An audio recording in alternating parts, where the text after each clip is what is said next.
सूरज की रोशनी जहां कभी नहीं पहुंची, कहीं बर्फीला पानी तो कहीं उबाल देने वाले स्प्रिंग्स। प्रेशर इतना कि इंसान की हड्डियां पल में चकनाचूर हो जाएं। पानी की सतह से 11,000 मीटर नीचे बसती है एक दुनिया जिसने समेट रखी है कई पहेलियां और होश उड़ा देने वाले नज़ारे, जिसकी तुलना चांद की सतह से की जाती है और जहां दूसरे ग्रहों की तरह वैज्ञानिक जीवन की खोज में जुटे हैं। ये है कहानी दुनिया के सबसे गहरे पॉइंट मारियाना ट्रेंच की। मारियाना ट्रेंच की गहराई इसे धरती की सबसे खतरनाक जगहों में से एक बनाती है। यहाँ सूरज की रोशनी पहुंचती नहीं और अंधेरे की चादर हमेशा कायम रहती है। उस पर से 0 डिग्री सेल्सियस का जमा देने वाला तापमान। सबसे भयानक होता है पानी का दाब, जो इंसानी हड्डियों को पल में चकनाचूर कर सकता है।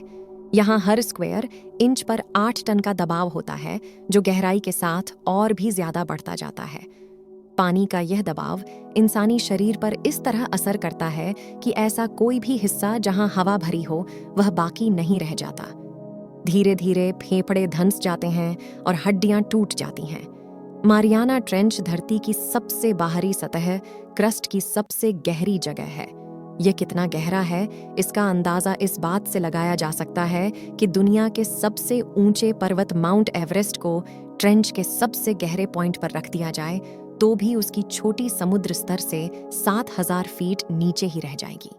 ट्रेंच कैसे बनते हैं?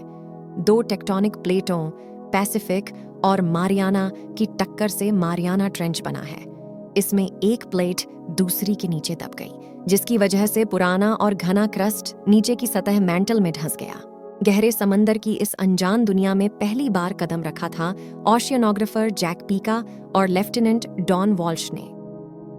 23 जनवरी 1960 को ट्राइस्ट नाम की सबमर्सिबल की खिड़की से बाहर झांकते हुए दोनों ऐसे नज़ारों के गवाह बने जो पहले किसी ने नहीं देखे थे। उनके अनुभव जानने के बेताब दुनिया के मन में सबसे बड़ा सवाल था कि क्या इतनी गहराई, ठंडे पानी और भयानक दबाव में जीवन की संभावना है? 4 घंटे और 47 मिनट में सतह पर पहुंचने पर रेत में हुई हलचल की वजह से दोनों कोई तस्वीर नहीं ले सके, लेकिन उनकी आंखों ने जो देखा उस पर लंबे वक्त तक बहस चलती रही। जैक को खिड़की से बाहर एक फ्लैट फिश नजर आई। उन्होंने फौरन वॉल्श को बताया।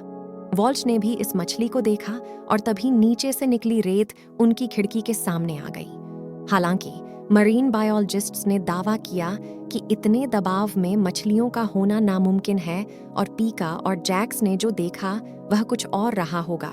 लेकिन अमेरिकी नौसेना के इन अनुभवी अफसरों ने साफ साफ कहा कि जब तक वैज्ञानिक उन्हें गलत साबित नहीं कर देते, वे यह मानते रहेंगे कि उन्होंने जो देखा वह मछली ही थी। इस मिशन के बाद भी यह सवाल बना रहा कि क्या मारियाना ट्रेंच में जीवन मुमकिन है?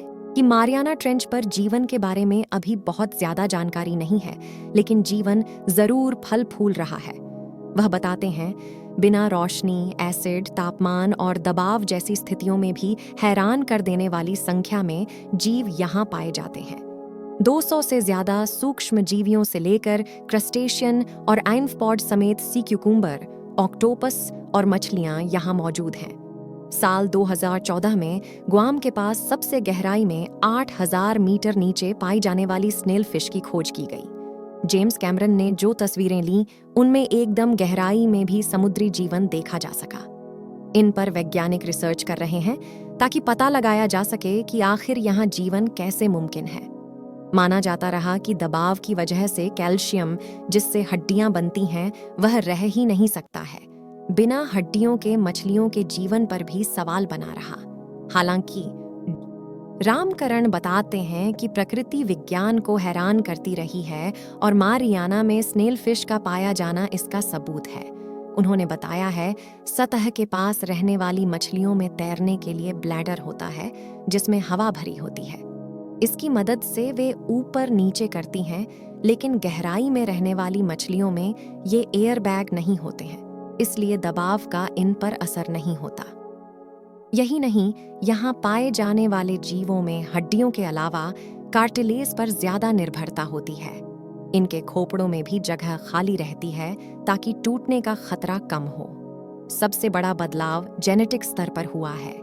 किसी भी प्रक्रिया के लिए उनके शरीर में मौजूद प्रोटीन अपनी संरचना स्थिरता के साथ बदल सके। इसके लिए जरूरी ट्राइमेथिलामीन ऑक्साइड को बनाने वाले जीन की स्नेल फिश में ज्यादा कॉपी पाई गई। बर्फीले पानी में रहने के लिए इन जीवों में ऐसे फैट होते हैं जो जमते नहीं हैं। इसके अलावा अंधेरा होने के बावजूद के बाद कुछ जीव तेज नजर पर भरोसा करते हैं, तो कुछ स्पर्श और वाइब्रेशन की मदद लेते हैं। कुछ खुद की रोशनी पैदा करते हैं जिससे शिकार को पकड़ा जाता है और खुद शिकार होने से बचा जाता है। सूरज की रोशनी के बिना होने वाली खाने की कमी ऊपर से आने वाले मृत जीवों के अवशेषों से लेकर लकड़ी के टुकड़ों तक पर निर्भर करते हैं। किसी भी ट्रेंच में छिपे रहस्यों को उजागर करने से दवाओं, खाद्य, ऊर्जा स्रोत जैसे उत्पाद तो मिल ही सकते हैं, भूकंप और सुनामी जैसी आपदाओं से बचने की तैयारी की जा सकती है। सबसे बड़े जिस सवाल का जवाब यहाँ छिपा हो सकता है वह है धरती के पर्यावरण में हो रहा बदलाव। इतने गहरे पानी, अंधेरे, दबाव और तापमान के हालात में रह रहे जीवों का विज्ञान हमें बता सकता है कि उनमें विकास कैसे हुआ। रिसर्चर्स को गहरे समुद्र में रहने वाले ऐसे सूक्ष्म जीवी मिले हैं जो एंटीबायोटिक और एंटी कैंसर दवाओं के काम आ सकते हैं। ऐसे में यहाँ रिसर्च से डायबिटीज के इलाज से लेकर लॉन्ड्री डिटर्जेंट जैसी जरूरतों तक को पूरा किया जा सकेगा। नेचर इकोलॉजी एंड एवोल्यूशन में छपे रिसर्च पेपर के मुताबिक मारियाना ट्रेंच में प्रदूषण का स्तर पास के ऐसे क्षेत्रों से भी ज्यादा पाया गया जहां भारी औद्योगिकरण है। इससे संकेत मिलते हैं कि इंसानी गतिविधियों की वजह से होने वाला प्रदूषण गहराई में पहुंचने तक जमा होता रहता है और अब दुनिया की सबसे गहरी जगह पर भी पाया जाने लगा है। इसका असर भी दिखने लगा है। मारियाना में प्लास्टिक के बर्तनों, डिब्बों, बैग जैसे कई सामान पाए जा चुके हैं। ब्रिटेन की रॉयल सोसाइटी जर्नल में छपी रिपोर्ट के मुताबिक मारियाना ट्रेंच में एम्फीपॉड जीवों में माइक्रोप्लास्टिक तक पाई गई है, जो प्लास्टिक की बोतलों से लेकर हमारे कपड़ों तक में मौजूद होती है। आमतौर पर एशिया में चीन और जापान जैसे देशों के उद्योगों से ये माइक्रोप्लास्टिक पानी में पहुंचते हैं। इसके अलावा समुद्र के तल्ले में भूकंप आने से ऊपर पाए जाने वाले तत्व नीचे पहुंच सकते हैं। वह कहते हैं, यहाँ इस स्तर पर प्रदूषक तत्वों का पाया जाना इंसानों के धरती पर हो रहे विनाशक असर का सच खोलता है।